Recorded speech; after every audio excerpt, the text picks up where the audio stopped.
Alright, welcome to my small disaster of a bench. I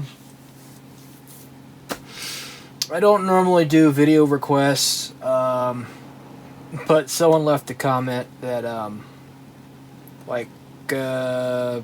apparently I didn't know I was doing a video series on this muzzleloader, but I figured it was a good opportunity to talk about some lessons learned.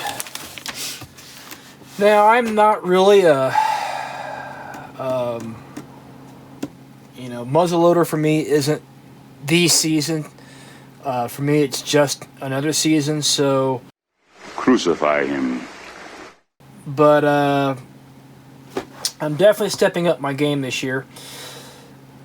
I may not even draw a muzzleloader tag this year. But I may not get the tag that I normally get this year, so we'll see. I'm gonna go through all this trouble, and I may not even be able to use this thing this year. Hopefully, that's not the case.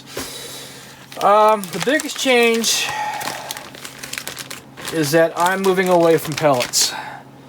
I looked into this a lot more, and pellets are okay if you're only shooting out to about 100 yards.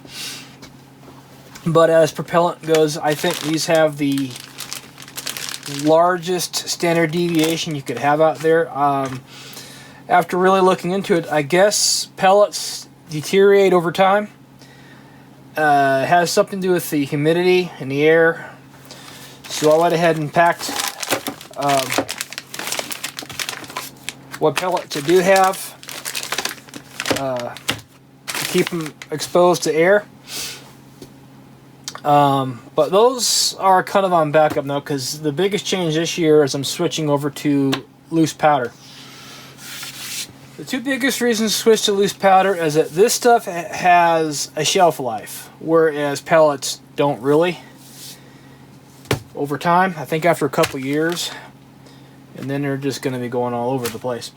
But the second reason is that you could really fine-tune your load with this. I haven't worked up my ballistic data yet, but I'm going to start with about 100 grains, and I'm upping my projectile from 250 to 300. It's really not much to say. Just switching over systems from pellets to powder, loose powder. I did get my cheek rest on this thing properly dialed in. Now that, I'm thinking I might pull this thing off and see if I can fill it in with some foam so it doesn't trap a bunch of twigs and dirt and crap. I got rid of the Quick Claw sling for Magpul MLS or RLS, Rifleman Loop Sling. I like to use my sling either mostly as a hasty sling, but sometimes as a loop sling, so this is kind of up my alley. I have all my long guns with this exact same sling now.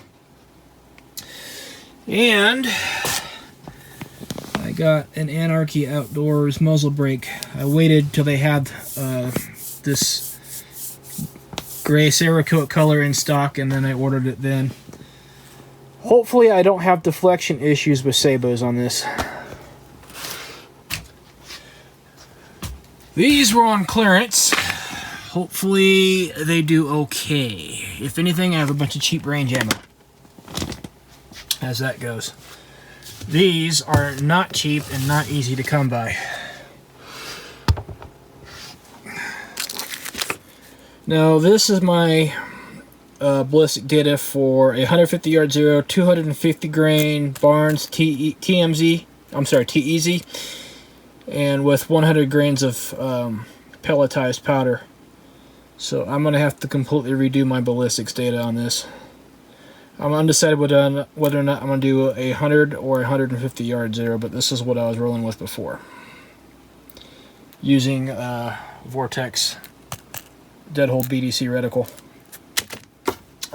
Biggest thing about that is that the reticle actually uses actual MOA.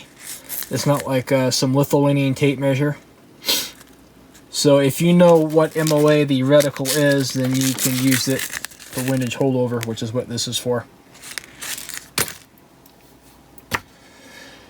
Not much to say about it, really. I will probably go out and zero this thing probably in June after the spring turkey hunt.